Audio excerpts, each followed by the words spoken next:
Do you think it's better to be right or to have peace? Good question. It's a tricky question because I think like Soorena, like truth is important to me too, right? I think that's important to align to, a set of facts. But at the same point, if you're, you can be right and still be wrong in the approach of how you deliver that, right? Or have that message. And many relationships, I learned that the hard way. And I think I generally default to probably right, but in a way that hopefully brings some conciliation in that process. And so if I can't have the right without it harming, the other side in a way that's, not healthy for the relationship or, whatever the result is, then maybe right is, the the wrong version of that, but it's still helpful in the context of getting a better result out of that. Harmony, Zeb, thank you guys for being in connection with me. It's lovely to have you both here. Thanks for having us. This is great. Yeah. Excited to chat. Yeah, thank you for having me. I always love our conversations. Happy to Yeah, be here. and I'm actually excited for the two of you to connect with each other as well, because I think you're literally both like I've connected with both of your hearts individually, and yeah, I love both of your hearts, and I think your hearts would love each other's. That's yeah, I'm curious about that. As a starting subject, Harmony, you and I had an exchange on a post I had put about how I take literally everything to heart and how like the advice that people give of like don't take things personally. I get like the wisdom in that. And also I've seen that when people do that to its extremes, they take nothing personally, Yeah. including feedback. It's like, it'd be great if they could take feedback personally and take that to heart, but they don't. So I've been on the other side of the spectrum where I take everything personally. So whatever can hurt me does, which is terrible, slows me down big time, hurts me literally, but also maximizes my ability to reflect on anything that might have utility. To that, Harmony, you said that it'd be It's a great very if, it's a painful way to live. yeah, yeah, yes, yeah, it is. You gotta kind of have an appreciation of pain to be able to sort of do that. And at the very least, appreciation for wisdom. And I don't mean our friend who's also in the group chat. Who's very So wise, by the way. he is That guy actually is. very wise. Yes. Yeah, I've just found and I also don't like the practice of total detachment where it's like you don't take anything in. I think it's very important to be self-reflective and to improve on your day to day. And especially if it's somebody who cares about you, you want to be able to let that in, even if it's painful, and talk about it and work on it. But I've just found, especially in our age where we have so much input from so many people who don't care about us, they don't care about you.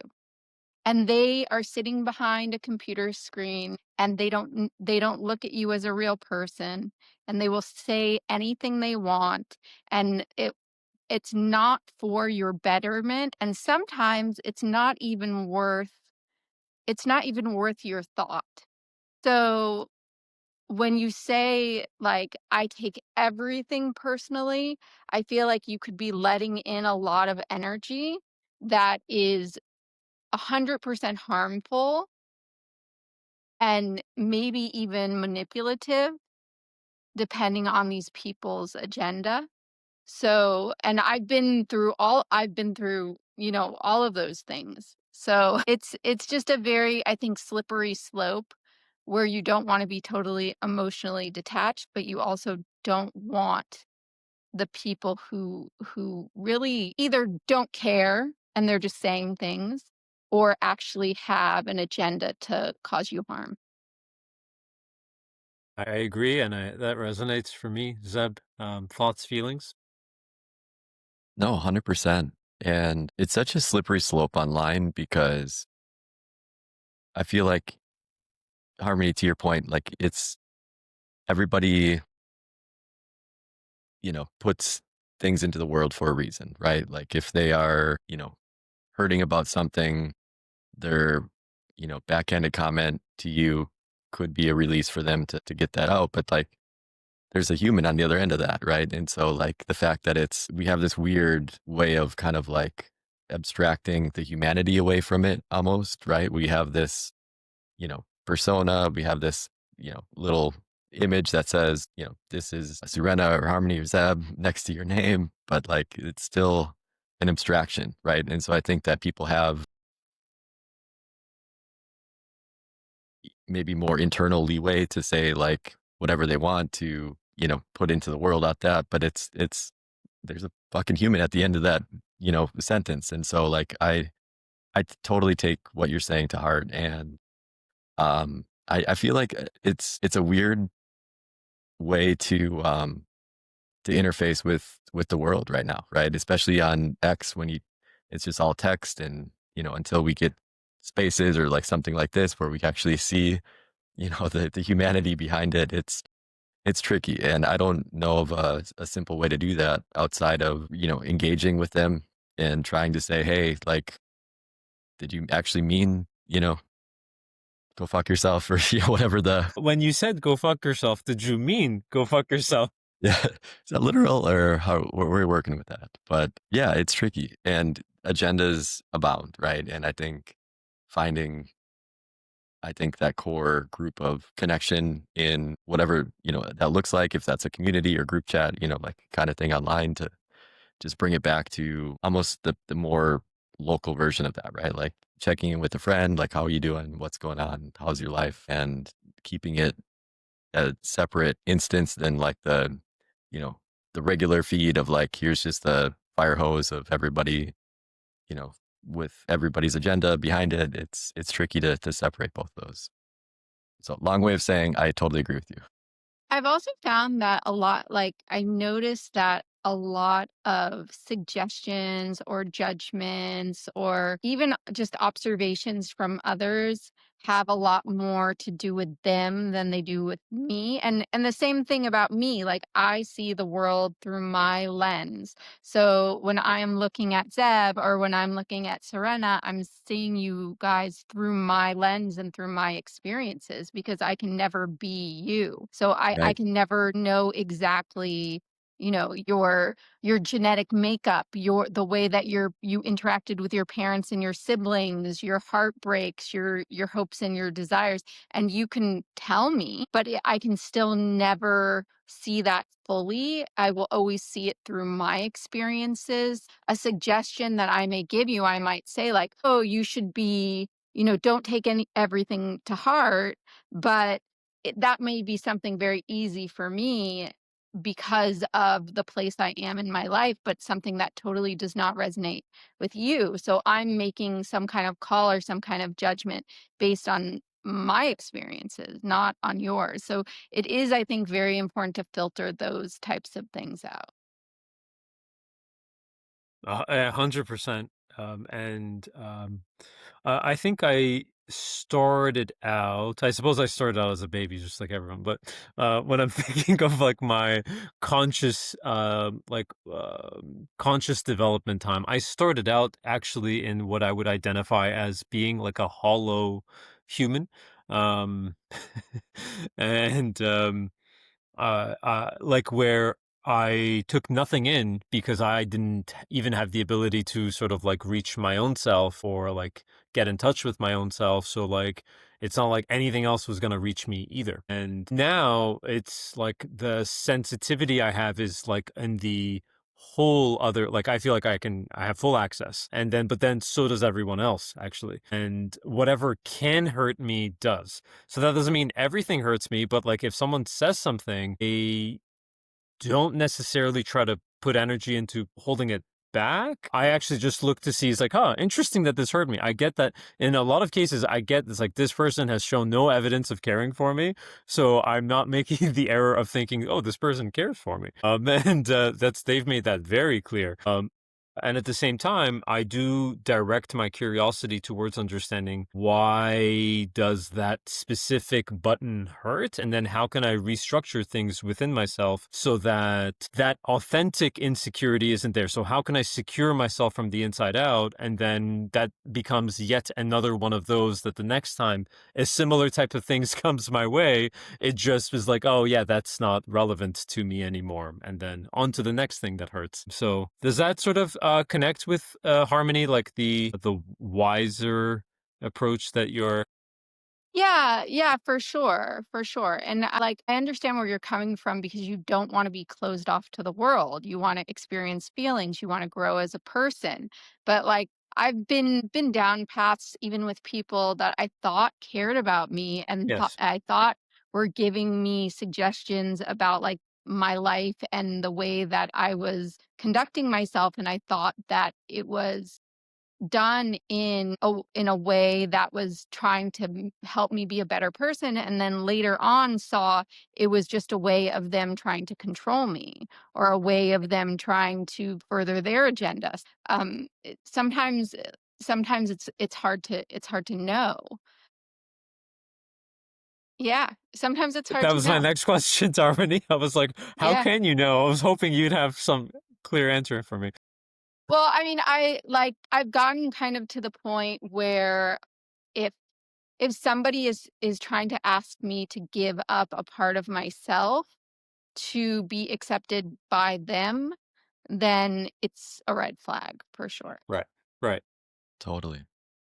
And that's a great point. And I think, Serena, to your point about, starting as kind of a hollow human, right? Like you're kind of, I think the people that have a lot of empathy generally struggle with that kind of boundary of understanding, like, because you're flexible, right? Like you can weave in and out of like social situations and like other things from what I know of you. But at the same point, that flexibility is tricky sometimes because harmony, to your point, like if you're so flexible that you don't really have, like what do I stand for and like what are my belief systems and how does this apply to these situations? Like it's a tricky rope to walk, right? Because and I struggle with this all the time too, Serena. It's like, what are my values that I won't change, on? And like, what are the people that are trying to get me to change to their,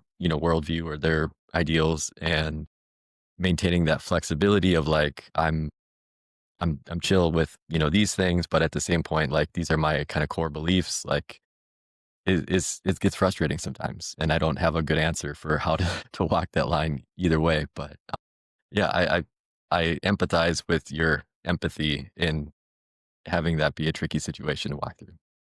By the way, that's such a good point. If you can sit there and define your core beliefs and your core values and even write them down, I think that gives you a better idea of yourself and like what you what you want, like how you want to live your life. And once you have that set out, then if someone is trying to pierce one of those values, I mean, either it could sometimes it could be, like, mind-blowing and mind-changing, and maybe you do want to explore that, but sometimes you could be like, "Whoa, like, no, this is something that I hold deep inside, like, this is not a path that I wanna go down." Love that. Have you guys done that before? Have you written down kind of your value systems or beliefs? But yeah. Yeah, me too. I Have should you? definitely try that. No, I haven't. Yeah, I was just thinking that's a great idea. yeah. I'm curious about harmonies. If you are open to sharing, what have you? How have you articulated your values?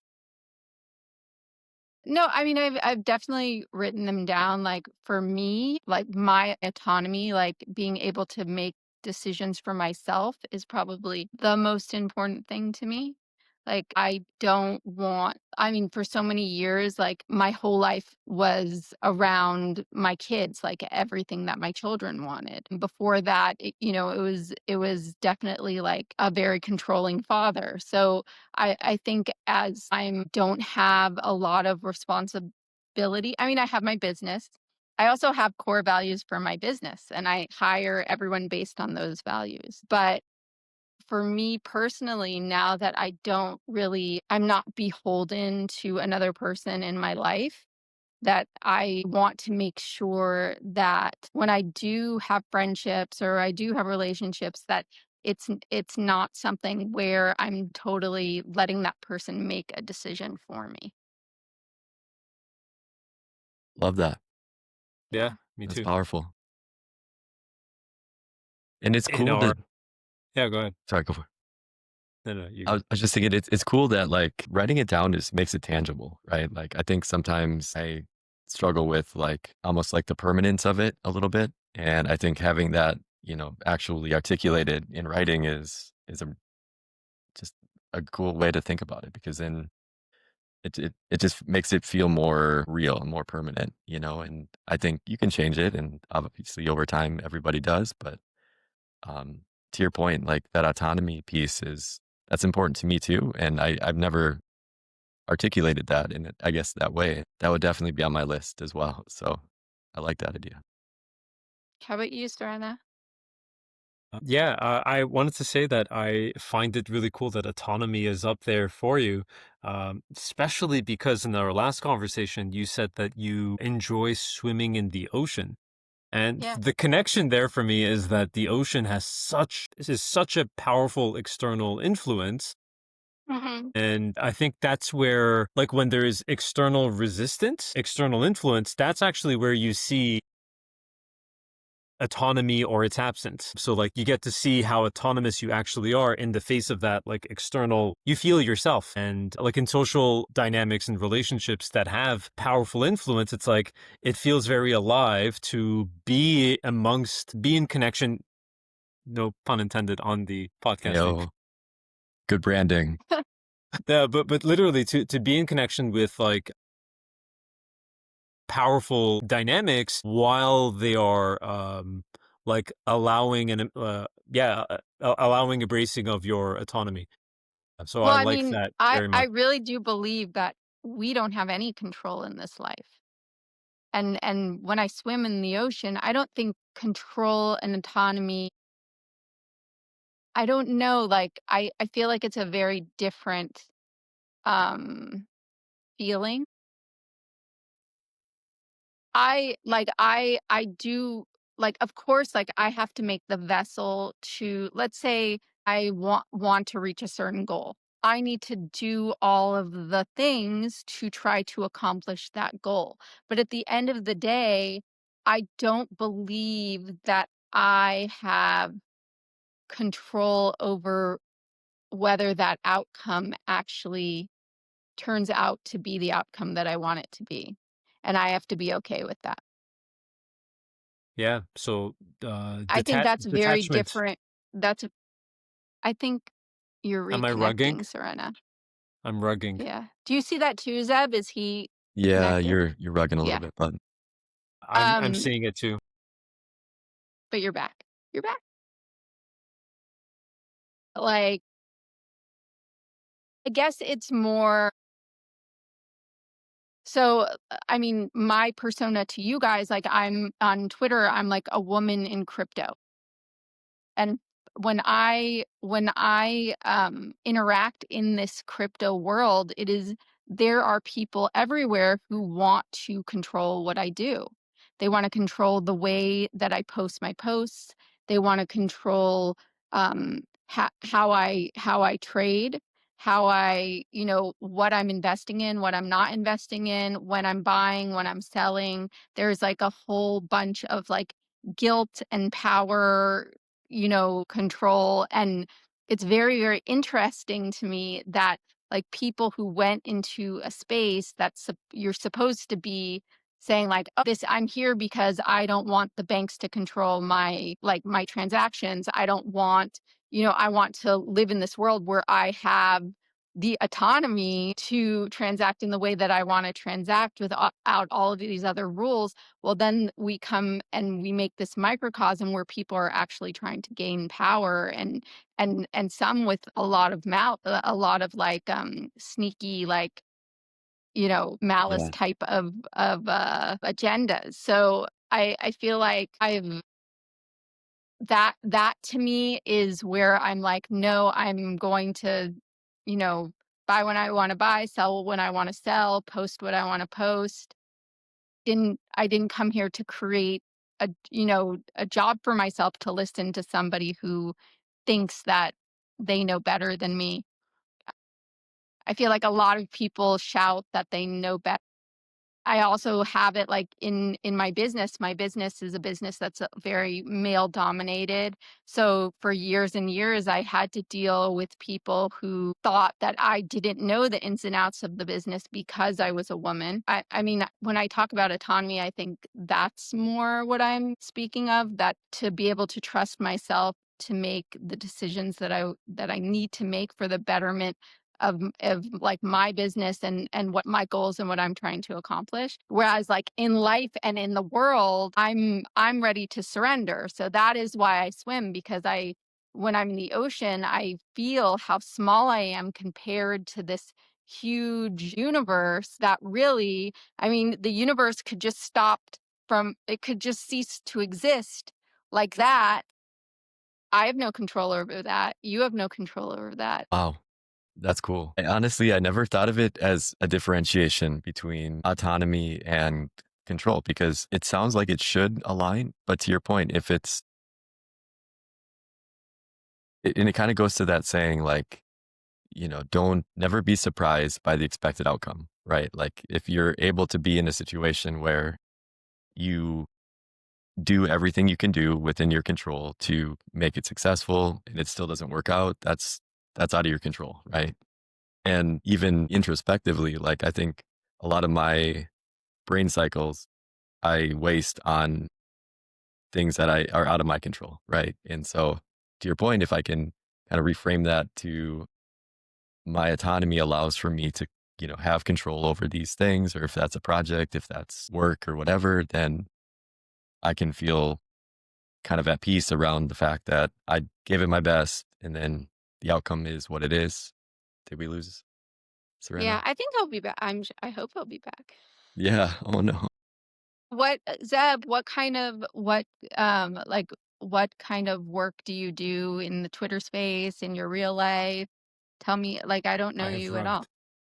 Yeah. No. Kind of island of misfit toys, a person, lawyer, but also the like entrepreneur and tech nerd. And so some combination of those things are what I've been working on.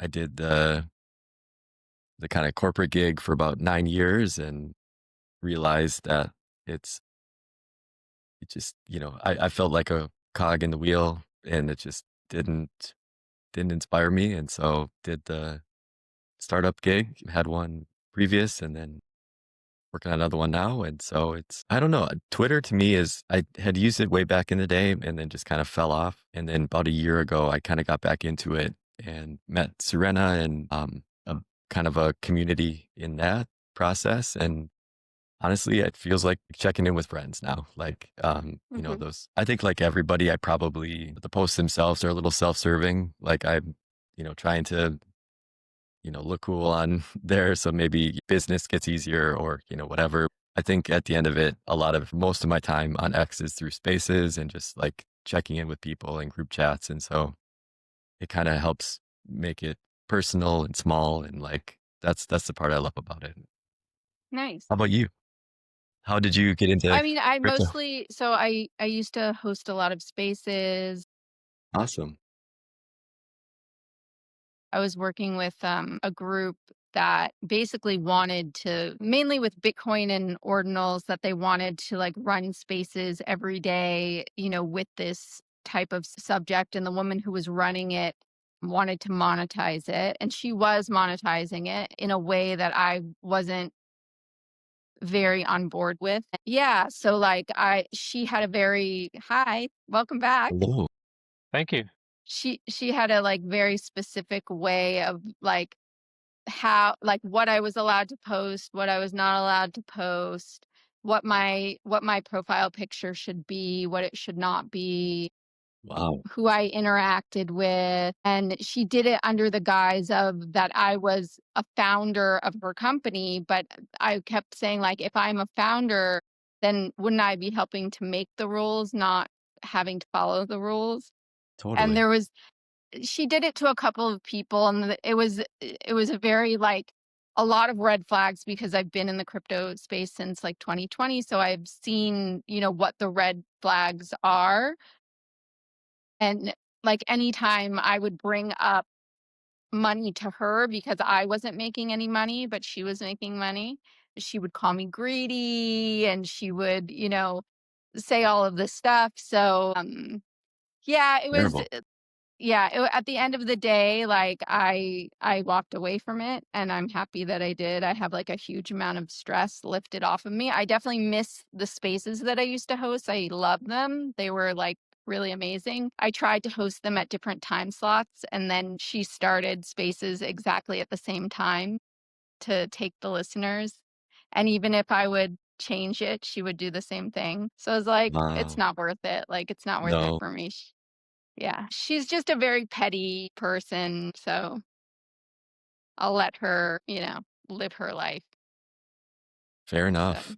yeah. And to your point, I mean, if autonomy is one of your core values, having somebody that controlling would not align to who you are. And that's Yeah, I mean, I'm like a very nice person, so I think a lot of times I get into these friendships or relationships where people think, "Oh, like, she's so nice, she's so giving. What else can we yeah, like, let's push the envelope and push the envelope." And sometimes, like, I see it as when I care about someone, I want to give to them. I want them to feel some type of, there is a give and take, right, to any relationship. But sometimes I feel like people think like, "Oh, well, Harmony is just gonna let me, you know, take it all." yeah. And then I don't. Anyways, I was I just getting to relate know to that. Zev, what his, deal was in the space, and then he asked me as well. Perfect. Oh, awesome. I was kind of giggling on my own as we just were talking about autonomy and not having control over the universe, and then my connection drugs. And I was like, that's perfect. Uh-huh. Couldn't have timed that better. Good real That is life awesome. example. I like Yeah. it.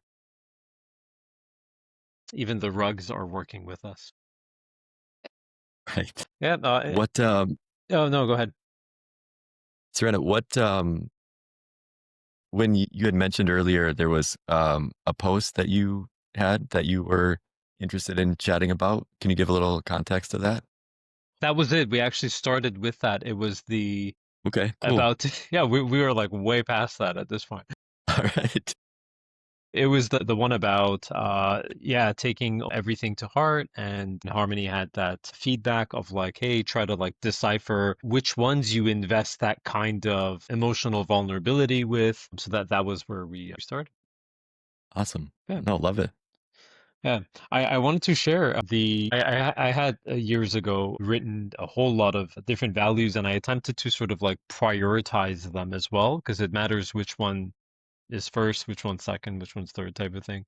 Because if there's conflicts of values, the one that is priority always does trump the rest. For me, over and over and over, I came to truth as my number one priority, and that is has been a deal maker and a deal breaker in my life. Despite heartaches and headaches, I have really appreciated just building exclusively on truth and not building when it's not. So that's it been for me. That's really How do you cool. define truth? What has mass is a pretty good indicator. Like what has reality for a person? What has influence in a person's subjective experience? So that would be because we're all different. We're all like truth detectors or like receptors for truth. So you can only tell me what has is true for you, right? So if you're bringing that to the table, that's all the truth I could ever ask for from you. And then I can then work with that. But if you have an experience that is significant for you, but you're holding that back or you're misrepresenting it, then that is something that I cannot build upon because it will collapse because it's Mm, not real. So I like things that I can rely upon, and truth is the only game in town. that makes sense. Yeah, I love that. And especially in the context of that being like the first foundational thing, right? And then everything else follows after that. I think starting from a place of that truth and I even like how you said it's kind of not relative, but it is like someone's version of their truth, you know, or like someone's version of like how it happened. And obviously like 1 + 1 is 2. Like there's some pretty concrete things that are true in the world. Dula would probably tell me that there's like some imaginary number situation that's like 1 + 1 is 3 somehow, but like, you know, for the most part, we're pretty good on that. And having the, and this kind of goes, sorry, not to derail a little bit, but a while ago you had maybe a month ago or so, you had that cool idea of like when AI or, you know, to ensure that AI is aligned to humanity, like let's get a kind of like a common set of what is true, right? And I love that idea of just having that flavor of like what let's get the kind of baseline understanding of like humanity through this lens of like here's the things that are true and here's why it's important to humans to align to these ideals. And I think I can now that makes more sense to me as to like that being your kind of core belief system. And I love that. And so, you know, not for nothing, thank you on behalf of humanity for your work on, you know, making sure that the AI doesn't kill us all. So Can you explain that to me? Because I'm not familiar with that, Yeah, Soorena. yeah, for sure. So, the specific subset of truth that I think matters when it comes to alignment, like if you wanted to align a human, like if you forget AI for a second and you wanted to be like, hey, how do I sort of like help support the growth and development of a human so that they are aligned for their own well-being as well as the well-being of every connection they make. So like AI is essentially actually that. It's like it's a thing that never dies. So it's not subject to time in the sense that we are, and it has virtually infinite power. So the smallest degrees of alignment or misalignment actually will have massive implications over power and over time. So, like, if you, like, a very, very small example would be like, if you train this mind, if you train this neural net to be like, make the humans happy, right?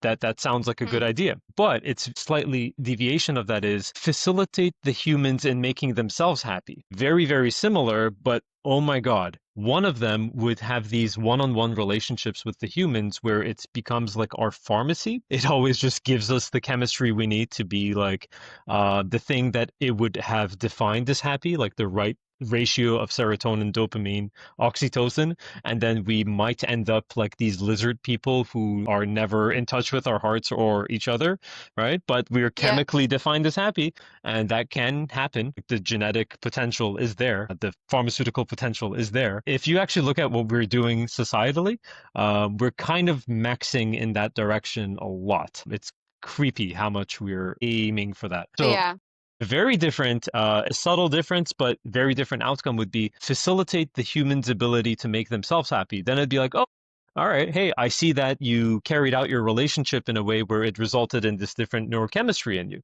Have you tried being in this different way in your friendship here, in your relationship there? And then yeah, that leads to kind of like a more enlightened species.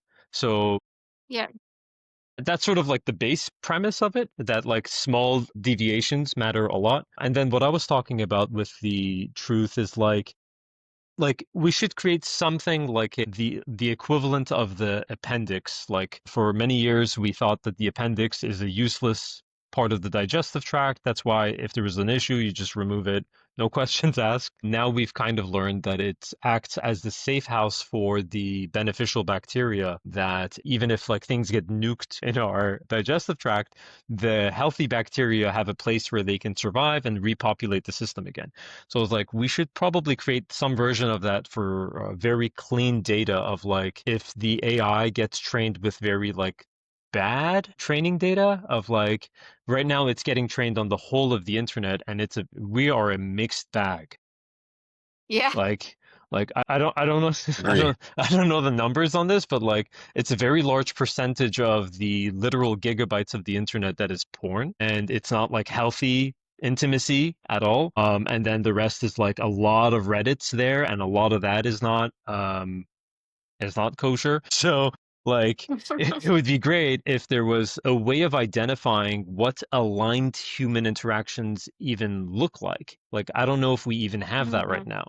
now. And then create a repository that if things go really south in terms of the training data, it always has like a North Star it could rely upon. That like, hey, if try to aim in this direction, try to get the humans to sort of be like this with one another, something like that. Right. I love that. Yeah, and honestly, we are very quickly approaching the time when that's going to become more and more important. And yeah, I hope this exists, like for the sake of humanity. So that's really cool. But I mean, so when we talk about motivations of the people who are giving us access to all of the, I don't think that I think it probably benefits them to have us plugged in an unhealthy way. It's a fair point. Yeah, How so, do you think? Well, because when you have people who are not um not having healthy relationships and they're just plugged in online and they get all of their dopamine and from very easily from this being online or from their devices, then you have control over that person, those people. They're not going to, make a fuss. They're not going to, um, yeah, I mean, I think it creates a society where people are in their houses. They're not, in waves. I mean, at the end of the day, these are like real people also who are making these magical technologies available. Sure. Yeah, And yeah, for sure. they can only do so much also. I only know of two of them sort of in somewhat detail, and that's Elon and Sam. The Yeah. other ones I'm not familiar with at all. I do know that there are for sure people who would want to influence Elon and Sam because they love some control. And I know that at the very least, I think Elon would have a very, GFY approach to people wanting to control him. I know he likes his autonomy also, and he likes also people having autonomy. From what I've gathered about Sam is that he genuinely wants to enable technological progress. I think beyond that, he just generally wants good things for people, and like he believes that if technology improves, economy will improve, and like physical prosperity will improve. I don't think he necessarily would want to control people himself, but something I heard Hofana say, which kind of stayed in my mind, was that the trouble with Sam is that he may not necessarily draw the boundaries as hard for people who would want to control him and what he's bringing so that they could use that to control people. I don't know about any of that, but it is a legitimate Well, concern. let me ask you this. I mean, yes, they want to further technology, which is amazing, right? They want to create prosperity, which I think AI definitely has the ability to do. But they, as a company, also want to make money. They also have to deal with laws and governments and how things are actually able to be transferred, into the people's hands. So all of that is going to revolve against how profitable it is for the people who are actually making these technologies available, which I think then they take very little about our personal well-being into account. And it's more about like, when are we as the consumer spending more money when we're placated, not when we're truly happy. Right. Zad, do you want to touch on this from any angle? yeah, no, it's a great point. Uh, the way I think about it, it's like you know, any social media, it to differentiate a little bit on against AI is like, they have an army of PhDs that literally try to do every technique possible to make it sticky, right? To keep you on the app, to keep you engaging with it. And, with AI, it's like that on crack, right? Because you have this, near term, like semi omniscient, magic genie that can just give you whatever flavor of interaction you want with it. And I mean, from a control standpoint, I think it's two things. One is like nobody ever changes the default setting. Like something like 85% of people never change like the default settings of an app or like interactions on something.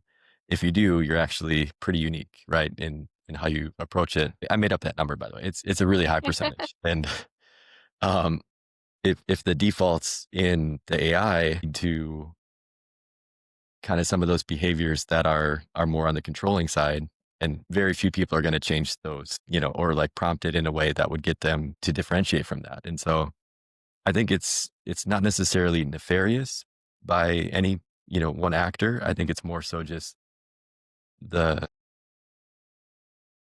the structure of it as it is lends itself to having it be potentially controlling if the defaults aren't correct, right? And so to that point, and this is where your earlier comment about alignment to having a core sense of like, here's the truth for humanity as it relates to the differentiation between your 2 points, right? Like, don't just give us a pill, give us the ways to, be Yeah. better humans and do that effectively. If we can get those defaults correct, then I think we're heading in the right direction. And if we don't, then, subtly over time, we're more and more, under the control of what Lizard it people. is.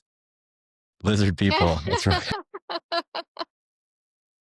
I for one love our lizard overlords. They're great. They give me all the dopamine, and yeah, I can't tell when I'm sad anymore. It's great. I did. Yeah. Yeah. Hopefully kidding. Yeah. It's I think it's a real thing that like addicts create addicts. Like if you're maybe a simpler way is unhappy humans who create systems sort of create systems to create more unhappy humans. Mm. Like no person who themselves feels free sets up a system that would enslave others. And there's a fundamental sense of like not being enough, not having enough that then would lead you to want to use others to try to fill that like unfillable hole inside. And so yeah, um, the ideal would be, thankfully, with I don't know, my idealist dream would be to somehow like create a system that can facilitate humans getting their needs met. Physically, I have zero concerns about humanity, assuming we don't die in a very near future. Long term, if we survive, I have no concerns. It's more on the psychological, spiritual side, because those are more like the subtle needs. And create a system where even the lizard overlords could use such a system to get in touch with their humanity and get those needs met. That'd be great. Love it. Love it. It's cool. I mean, it's important to, and Harmony, to your point, like it's having the sorry, I talk out loud and process things as I do It's so. No worries. Yeah.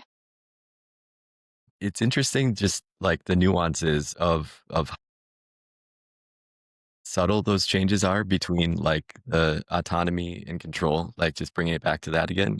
I don't know exactly what autonomy looks like with interacting with AI. Like it's, some version of I hold these values and like you know, can prompt a lot of those values into the output that I receive from it, but you're still at the, mercy of what the prompts are, like what is the next sentence in this answer? And so I don't know how to think about autonomy versus control with AI yet. Like it's still a mystery in my mind. If you guys Are have any you thoughts on saying that. like as a power struggle between the AI and the user? Or in the collaborative process of creation or in what in Yeah, I guess it's more that's a good distinction. I think it's more around like I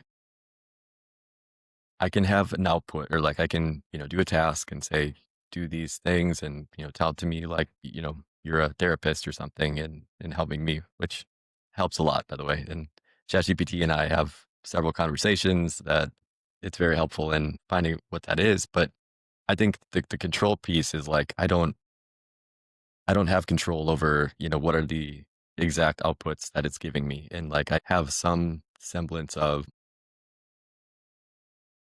I guess, on the front end, like autonomy in how I approach the different prompts or different ways of approaching it. But at the end of it, it's just, I'm at the mercy of whatever the output is. Do you think that the AI has, like, an agenda when it's speaking to you as a therapist? I don't think it's an agenda per se. I think it could be,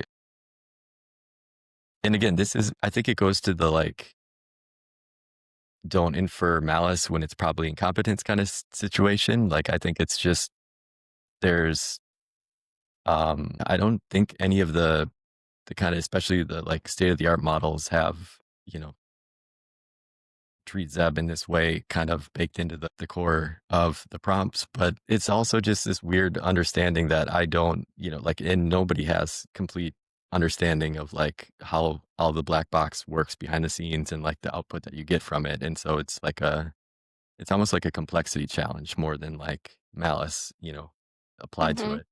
And I think that's going to be even more and more through most things in society, right? Like if we can give up control to have the, agentic workers do all these different tasks for us, like we don't really know how it works. We kind of do, but like it's at the end of it, like here's the output that you get from that, right? And so I think over time we're going to give up more and more control to, these complex systems and complex machines that it's great because, we have work output that's a lot better and higher quality and what have you. But at the end of it, we just don't understand a lot of the near term complexities with it.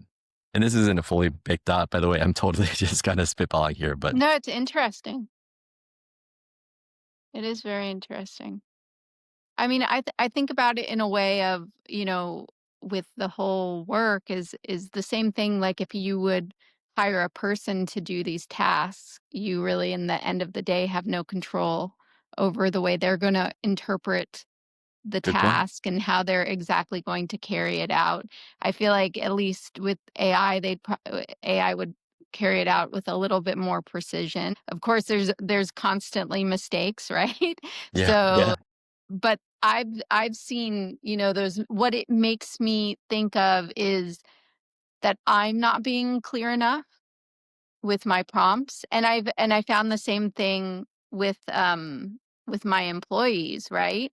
That if I was training somebody to do something and they were constantly doing it wrong, I took it as more of, it did not I'm not a good teacher with this person. This person cannot receive it in the way that I gave it over. So, how can I give this information over in a way that they will receive it? And I feel like it is kind of the same with the agents, right? Hmm. Except maybe in a more standardized way. I don't know. Totally.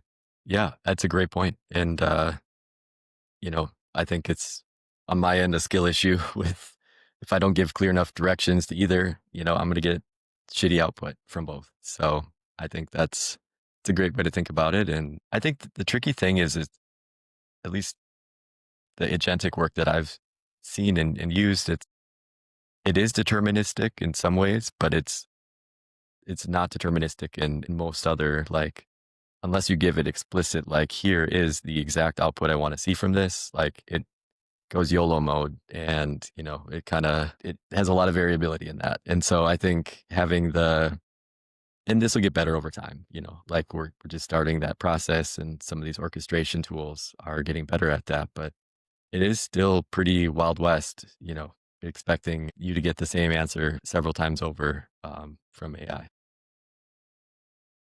When it comes to autonomy and AI, the one time this came up for me as a thought was in relation to Brian Johnson's talks on AI. Have you guys encountered him? The guy who wants to live, like extend his lifespan. He invests a lot in testing various different No, metrics. not He's great. I actually think he's doing maybe the most I've ever seen a single person do to advance like our knowledge of like how does health work. Um, yeah, very inspiring dude, Totally. very funny also. Yeah, love that guy. Same.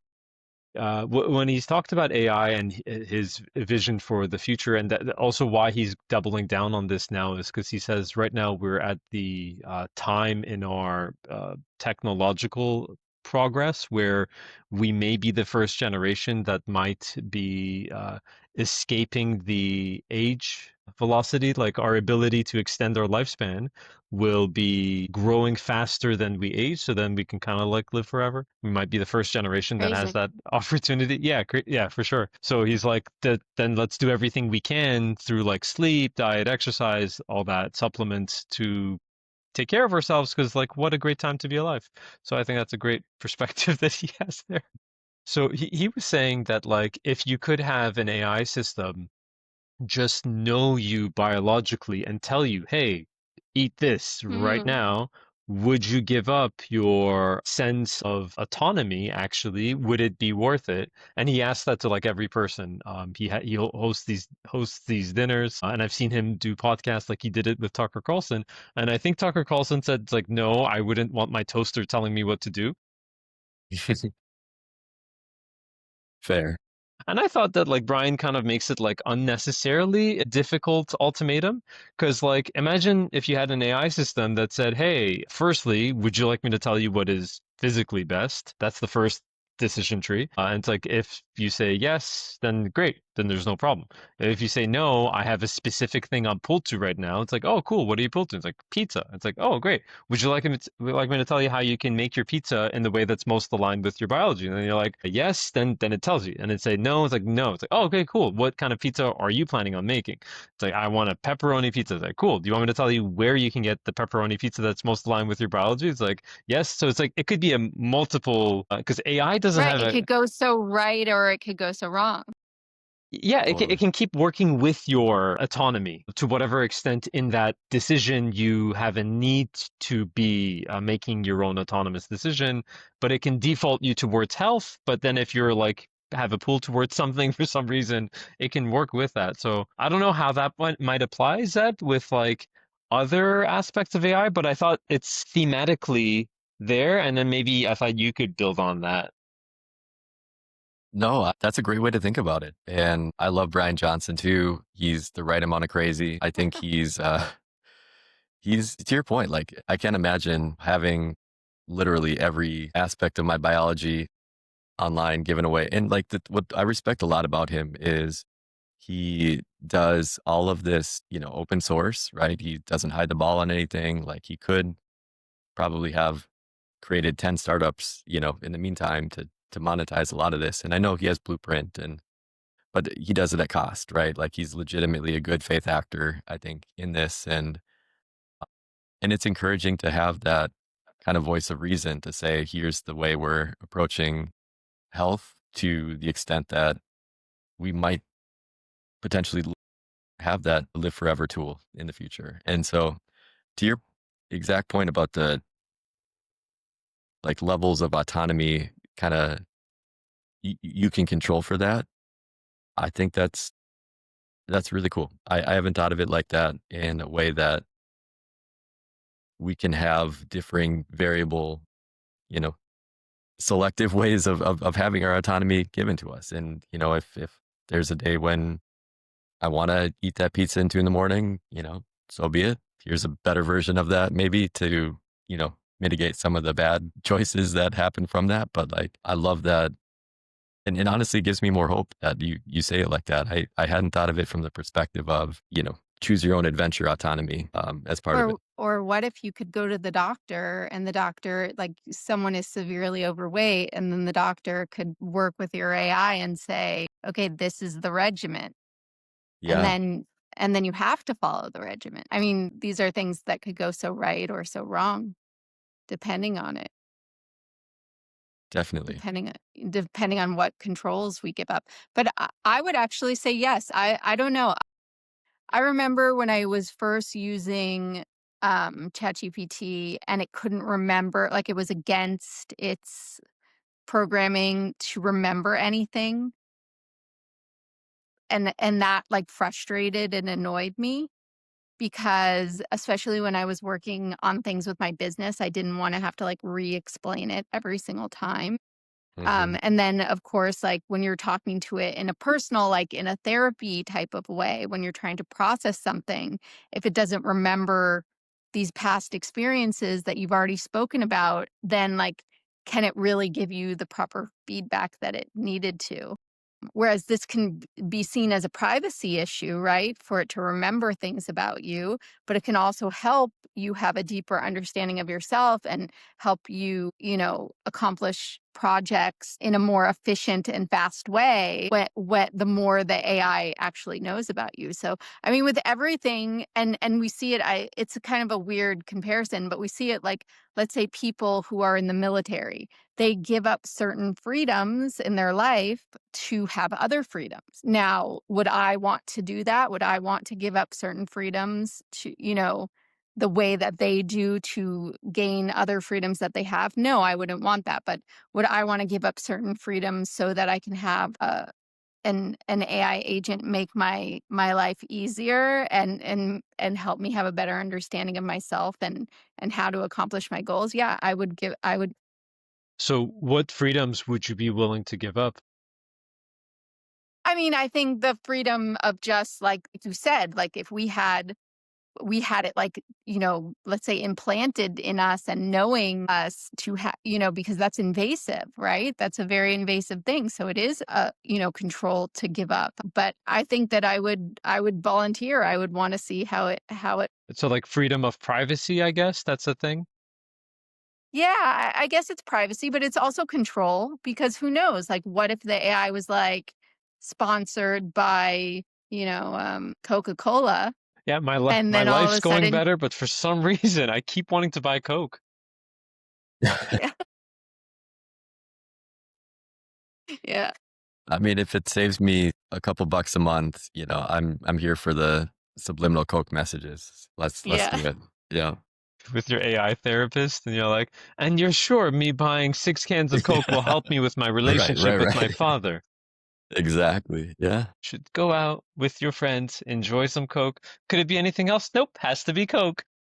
Yeah, yeah. Not those generic brands. Right, right, right, right. You mean cola, right? No, I mean Coke. Yeah, Coke. yeah. I love it. You do now. You do now. Exactly, exactly. Right? It could be like it's a joke, but that's a very, very real circumstance that could happen. Definitely. And it is a little bit scary, like the profit motives for AI companies in general, right? Like at some point you're gonna come against those urges to do that. And I think how OpenAI is, still technically a nonprofit, but they have like a B Corp thing underneath it now, and not to get political about that. I think they're trying to do it in a good faith way. Like I think Elon is rightfully upset about it because he basically got pushed out, but then, I don't think he's fully acknowledging how it all went down on that side. I think there's, like everything, the truth is probably somewhere in the middle on that. But just in general, like profit margins for the thing that's going to be a demigod, is a tricky pill to swallow. So I use this, I'm sure Soorena sees me posting about it all the time. I use this trading bot. I'm very involved in that community. But I know, like, I've had it make mistakes, and it's dealing with sometimes large amounts of money. Um and I've seen, it's really cool because you can transact on the timeline, but like I've seen people like just comment on a post that it's tagged in and not realize that they're giving the bot a command, and then it send their money to someone or burn their money, or a digital asset, send it somewhere that it wasn't supposed to be sent, and it's irreversible. You can't go back. So it's a very interesting thing because yes, when you're dealing with like Grok privately or ChatGPT or Claude or whoever you're speaking to about like doing projects, it's not really dealing with live finances, right? So there's not like damage that can be done that will really cause problems. But this is the future we're kind of heading to, where you have these AI agents transacting on your behalf. Definitely. And to Serena's earlier point, like a little bit of misalignment equals a lot of danger for that, right? And so if you're using real money or real assets in general, like it's tricky and it's scary and a little bit it's potentially going to have big impacts. Something I'm curious about is that if you and it involves you being in a hot seat for a moment. Oh, I'm here for it. So you said you liked that Harmony and I had taken time to write our values. I was wondering if you'd be curious to, in real time, to try to like weed out what might be in your top values. And Harmony, I was wondering, because I have a method in mind. I was wondering if you have like maybe questions, like if we could prompt him, right? If we could ask our Zeb GPT, we want to like try to see what his core values are. How could we prompt him in pulling these out of him? I have one question in mind, but I was wondering if you have any in mind, or if you're up for Well, trying to. Yeah, let me think for a second, but sure. yeah, Okay. you go All first. right. So, all right, Zep. Let's go. So I love the Caffeine is mostly kicked in, so yeah, I think perfect. we'll be okay. Perfect. Yeah. So yeah, I've seen Hovhannes put as his cover image, I think, that caffeine is the best fuel for the human spirit or something like that. Not Yeah. wrong. Yeah. Yeah. Mm. Yeah. Top So five at least. Yeah. top five for sure. So I love working with the negatives because a lot of times they are very illuminating. So like times when you get the most like kind of like pissed off or like you feel like I'm drawing a hard line here, no more in a dynamic, in a situation, in a relationship. That's like a big thing you don't want, but it's sort of like the mirror, the negative mirror of a core value that was massively infringed upon. So, Mm. are there times you can think of where like something genuinely was like, that's a deal breaker? You don't obviously need to share and probably best not to share specifics of the situation, but more so the emotion of it and the value, if anything comes to mind. That's that's a really interesting question. I think that the times when I feel like the most truly like emotionally like rage or just like that aspect is like when I see a version of injustice, like something that's like this, it could be something small like people doing, and this is probably just human nature, right? Like rage bait is a thing for a reason, right? And people have a pretty good sense of like justice and when you see it and when you don't. But I think that is something that I've tried to mitigate. And, actually like the reason I went to law school was literally I wanted to have conflict resolution, like bring people together to like solve conflicts in a way that they don't hate each other at the end of it, right? So much of litigation is like two sides and everybody hates each other for at the end of it, it's not a good outcome. And finding a way that we can, have some conciliation in those processes and, use tools and technology, especially now to bring, hopefully better ways to solve conflict in that process is something that I value a lot. And so like when I see injustice, like this rage trigger flips and I'm just like, fuck that. Like, let's figure out a way to solve for this and to mitigate that. So I don't have an explicit example off the top of my head, but I think that's a core to your question. Like that's what drives me to, or at least that's what I feel the most emotive about in that context. Do you think it's better to be right or to have peace? Good question. It's a tricky question because I think like Soorena, like truth is important to me too, right? I think that's important to align to, a set of of facts, but at the same point, if you're, you can be right and still be wrong in the approach of how you deliver that, right? Or have that message. And many relationships, I learned that the hard way. And I think I generally default to probably right, but in a way that hopefully brings some conciliation in that process. And so if I can't have the right without it harming, the other side in a way that's, not healthy for the relationship or, whatever the result is, then maybe right is, the wrong version of that, but it's still helpful in the context of getting a better result out of that. That's a super lawyer answer, by the way, but it's trying to align with, I guess, my belief system around that. Does that make sense? Is that crazy? Yeah, it makes sense. I have noticed on the theme of justice that you do consistently do questions and people's points justice very consistently. Seen it in spaces like Zeb will hear a thing, remember it, and then be like, to this person's point from like minutes ago, and then like it really does Mm. feel like doing a person's point justice. So that is very cool. And like, spaces and things are like kind of like a microcosm where things are quite fairly low stake, but still, I mean, consistencies do show up. Appreciate that. No, thank you. And I think that's important because if you don't kind of like acknowledge the humanity, I think, in people, right? And just like giving everybody a seat at it, like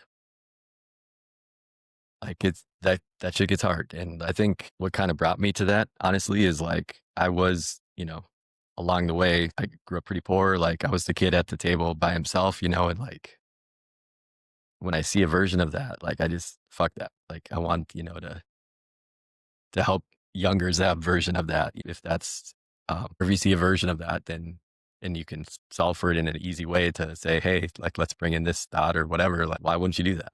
That's, that's easy. So That's sorry, great. I didn't expect to get that emotional Do you about feel that those sometimes do you help people at the detriment of yourself? all the time. Yeah. Which is a character flaw for sure. I don't know. Like, I think like both of you said earlier, like you're very giving and like have maybe like an elastic view of yourself, and if you're comfortable enough in that, then you can give more, I think, to other people. Like where that hurts me personally is like, you know put your own mask on first before helping others kind of situation. Like if you're always in the position to like helping others like as a proxy for me helping myself, then I'm not doing anybody any good. So I got to kind of remember to help myself first, and then try to do that to others. And I'm selfish. Like I'm, like all the negative traits in that too. So don't think of it just as like, I'm this giving dude, but like, yeah, I kind of default to that. First of all, Saint Zeb, I think you're not doing yourself justice here. So So I did. I do think you're actually doing a lot of good. How I would frame it is that by putting your like oxygen mask on first, you maximize the good you can do. But you're already doing a lot of good, man. Yeah. Even if it is at times in a way where it's not optimal for your own self, I do still want to do that version of you justice, be saying like the good you're doing for other people is real. I've been on the receiving end of that goodness many times, and so I very much appreciate it. Yeah. Thank you, brother. Appreciate that. So what Uh, do we think in terms of values? yeah, Justice? right. Can we make him feel like a superhero with justice? How cool would that be? Justice, yeah. Yeah. And then you need to have like an alter ego that has justice, but like it's defined in like a different way. It's like I'm here to serve Okay. justice. I like it. I like it. Mm, The villain arc, that could be cool. Yeah. Yeah. Alter ego. yeah. No, justice is that before you brought it up, like I hadn't thought of that as being a kind of a core belief system of mine, but it's at the top of the list. Like that would be my number one thing. Yeah, and I love your definition of it. I mean, like, we definitely could use that massively. Like, that's not, I think if you ask a lot of people who are involved with law, that's not how they relate to law. Like when Harmony asked you that peace or right, when she asked you that, you had a nuanced answer there that it's like, well, rightness does matter, but like only to the extent that it is peace facilitating. I think a lot of people use law as a permission slip. It's like, hey, I'm in the right, or I Yeah, can make you believe that I'm in the right, even, and therefore give myself permission to do whatever thing I want to do to whatever is not me. So, which is not doing humanity justice. totally. Yeah, so I like that, Zeb. I like that very much. Thank you. No, I think it's like in most people that like were in law school, like are genuinely good people that are trying to do, some flavor of a version of that. I think it's the thing that gets tricky about it is like, especially in the States, like, if you have $200,000 of student debt that you have to get under or get out of, right, to get even your foot in the door to start that process, you're going to probably be doing areas of law that maybe don't align with your value system. But like, again, it's if that's what you have to do to make, put a roof over your head and feed your family, like I can't fault you for that. A couple stats on that. Like there's 1.3 million attorneys in the US today. About a million of them are in firms less than 10 people. There's this study done by, I don't remember, I think it's called the NALP, like some lawyer organization that says that like there's a super kind of bimodal distribution of salaries for attorneys. So like you'll get this like big bump between like 40 and 80K, like on the other side, and then it kind of flattens out. And then on the right side, there's between like, call it like, 100 and like 150 is the two kind of big bumps.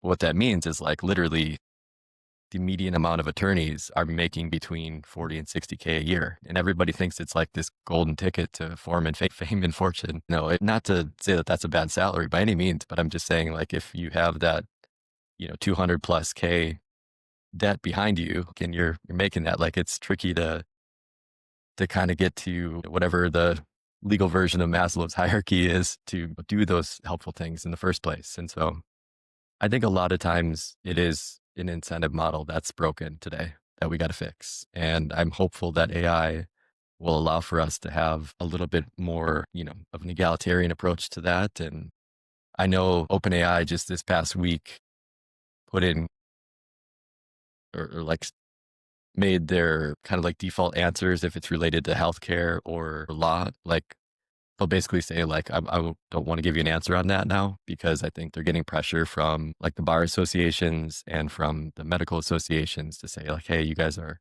walking that line of practice of law or practice of medicine, which is shitty, right? Because like, obviously you just put a disclaimer in there that says, hey, we're not your lawyer, we're not your doctor, go talk to them, but here's what we're seeing in this and it'll be fine.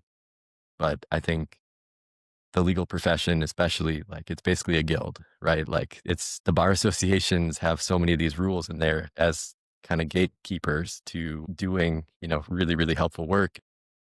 This has just been the way it's been for forever. And so they get really angry at the prospect of losing that guardrail that they have to keep everybody out of the profession and to do that. So it's going to have to change at some point, and I'm hopeful that it will soon. But I think it's going to be a hell of a fight to get to that when we do it.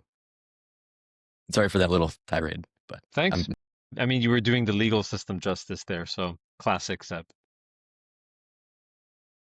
I don't know if they deserve a lot of justice, but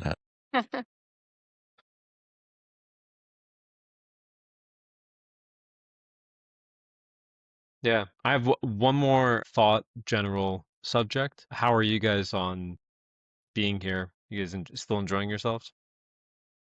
No, I am. It's just my phone is out of battery, so I'm trying to find a place near a plug that is also comfortable to sit. Nice. Yeah. Yeah, Yeah. It's maybe so over here. lovely that you're here, Harmony. Yeah. yeah, thank you. Yeah, I think that's better. Nice. And how are you, Zeb? You still enjoying yourself? Yeah, no, I am. Thanks. And I'm good on time Good. whenever. Awesome. Yeah. Yeah. So, actually, very directly an extension of what you were saying about like resolving conflict in a way that is actually, you said it differently, but I think of it as like how conflicts are kind of like this, I don't know, gate in like a story arc. Things can go more negative after a conflict. Things can go more positive after a conflict. It's very unlikely that things will remain the same after a conflict. Mm, So, yeah, because otherwise it hasn't happened. And Right. the thing that I've explored a lot and have had as a priority is how can I have conflicts go constructively and like and creatively? Like how can something new and better come as a result of a conflict? And I've seen that that doesn't just happen. And when it comes to like relationships, friendships, it definitely does take two for there to be something like new and beautiful in the relationship. A lot of times for me, it just the construction happens on my side, which is good from a learning and wisdom standpoint and maybe personal development, but not necessarily like something beautiful getting made collaboratively. So, to that end, I was wondering, what have you guys, in my pursuit for further wisdom, because I'm greedy like that, what have you guys learned for like, yeah, that helps with navigating conflicts well? Also, feel free to share like counter, like the negative examples of what definitely doesn't help. That's yeah. equally helpful. Um, Well, I think you hit the nail on the head where you said it takes two. Like, you definitely need the willingness of both parties to want the conflict to lead to something that is actually productive and maybe bring the relationship closer together. A lot of times, and that I think that's when we start talking about like people's their history and their trauma and what they've had to deal with in the past, because some people who are used to having conflict and then being able to talk about things and get through them, maybe people like all of us here who are maybe a little bit more in touch with our own like wants and needs and feelings and how complex humanity really is. There could be another person who their experience was conflict was ending, right?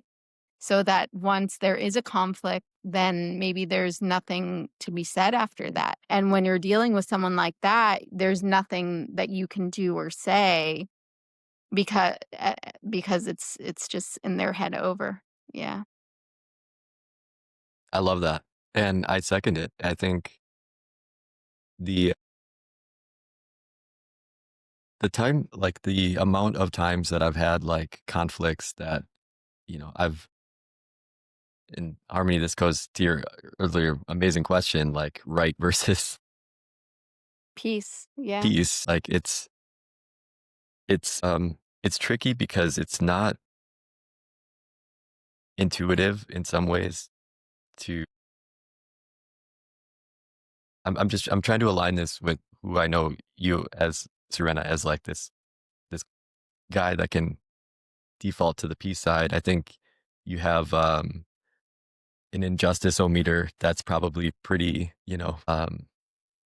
attuned to, I think a pretty cool sense of morality and like how you, or maybe not morality, whatever it is, but like justice meter, right? Like I think you're really good at calling out bullshit when you see that. And like, I think there's a time and place for both, right? Like you can have the like initial reaction of like, this is injustice. Like here's, I want to solve for this, problem. And like, here's calling it out in that way. But then also I think you're a great conciliatory, or you can bring conciliation in a way that allows for both sides to see or feel heard, at least like see that they are, engaging in the process. And I think to the point of sometimes like the form is the function, like in that process of having, um, people being heard of like, this is my side, this is my piece. Like even if you, lose that at the end of it, like the process to get to that resolution, I think is the healing part, right? And I think you can have something of a situation where you don't even agree with the result, but if both sides are heard and it's fair and like on the legal side, like due process is applied, or just in conflict generally, like you have a kind of a both understanding that like this is the right way to get to that result, then I think that that process by itself is healing. So long way of roundabout saying is like, I think you are naturally good at that process by getting people to talk through conflict in a way that would allow for them to feel heard and feel like they're, you know, engaging in that process, even if the result isn't something that would they're happy with. How about you? What's your tips and tricks? I've been thinking about commitment a lot as kind of like a superpower when it comes to these things, and like especially if you define commitment as willingness and ability to circle back. So yeah, just as a quick note here, Harmony, what you said there, almost like I was like holding back tears when you were like, yeah, if someone's like that, like you just can't do anything because if they detect that there's conflict, all they've experienced of conflict is the end of things. I was like, man, Hmm. anytime I detect truth in where there's truth there, and then there's also me needing to accept that there's nothing I can do, I'm like, fuck, fuck, fuck. Yeah, I can Yeah. see the truth in that, and I don't like it. But it's true. Uh, Yeah, it's true. Definitely feels tragic on my side because it's like it's the a superpower I have developed does nothing. I can't or at least it doesn't appear to do anything maybe over time. I need to not die in order for this to work. No, I'm okay. I actually want to die at some point. pretty good goal. Yeah, solid goal. But yeah, commitment is circling back because commitment's not about like full intensity right now and needing to like we need to solve this right now. It's like because sometimes you just can't solve it right now. And so then how do you keep the conflict alive? By like it's different from like putting it under the rugging it and like pretending it's not there. So like how do you have it? It's like, hey, I get it that this is unresolved, right? Cool, check. And then also be willing to like circle back on it in that constructive way that like that allows for that kind of like due process that you were talking about, Zeb, of like that is healing and yeah, like the authenticity needs to be there and like the willingness to circle back over and over and over and over as many times as required with like a loving, truthful intent, that does tend to, yeah, when the two are there, it takes two part is real. It has 100% consistency of working because it doesn't stop until it works. So, yeah. Yeah. Fair point. Fair point. One time I went to this art exhibition where you had to write down like a problem, and then there was this big rug in the room, and then you swept the problem under the rug. Wow. I like it. It was so Interactive weird. art. Yeah, it was really interesting. And I was with my friend Ruthie, and she went under the rug and took everybody's problems out and started reading them because that's how she is. I Yeah. mean, there's probably some juicy, Mhm. fun ones in there. Yeah, Yeah. that's interesting. I like that. That's a cool way to think about problems. I mean, obviously, it's I think art is subjective, and you can feel how you want to feel about it. But like, I think that's a fun way to explore it. That's cool. It was and just what you said reminded me of that, I don't know. Yeah, it's super creative. And did you put anything there, Harmony? Yeah, of course. I don't remember what I put. That's I don't remember. that. Then the rug worked. Yeah, Right, there we go. exactly. It's gone. I The like it. problem is gone. Yeah, that's funny. Cool. Very cool. That is funny. Guys, I am feeling complete on my side. Anything you guys like to explore? I'm here as well. Honestly, I think this was an awesome conversation. I should expect it by now with chatting with you, Serena. Getting that deep, in that context. So thank you for making space to call. Uh, it's never it's never boring, and I love just the way that you bring people together in harmony. You're an incredible addition. Thank you so much, and it's so great to meet you. And this was really fun, guys. Truly, Yeah, I had a great time. It was great to meet you too, Zeb, and always a pleasure, Soorena. I love the conversation. So anytime, I'm sorry, I'm doing so many things right now that I knew I was doing this and then I lost track of time. So I'm a little a mess right now, but I'm trying to paint. I'm three of my poems are being exhibited in Miami for Miami Art Week, and like one of them had to be a physical piece. So a lot of people are printing out their digital work, but I wanted to paint mine. So I'm painting it. awesome. Yeah. But like I kind of forgot like how involved like layering oil paints is. And it's coming out really, really nice. I really like it. It's just a lot of work. So yeah. Cool. Congrats on getting in that show. That's awesome. Yeah, thank Please you. share it. That's awesome. Yes. Thank you so much. I will. Yeah. Awesome. Well, yeah, thank you guys very much. Yeah, this was great. Very much felt connected with you both here, and yeah, this was very lovely. I say very lovely, but like there's a lot there to just unpack that if you can. If not, missed communication, then but that's fine. Yeah, It was very it was lovely. very It lovely, was. Agree. right? It was. Awesome. Yeah. Yeah, Agree. Yep. cool. Mhm. Okay, cool. Mhm. Great. Yeah. I'll end it here for a sec. Yeah.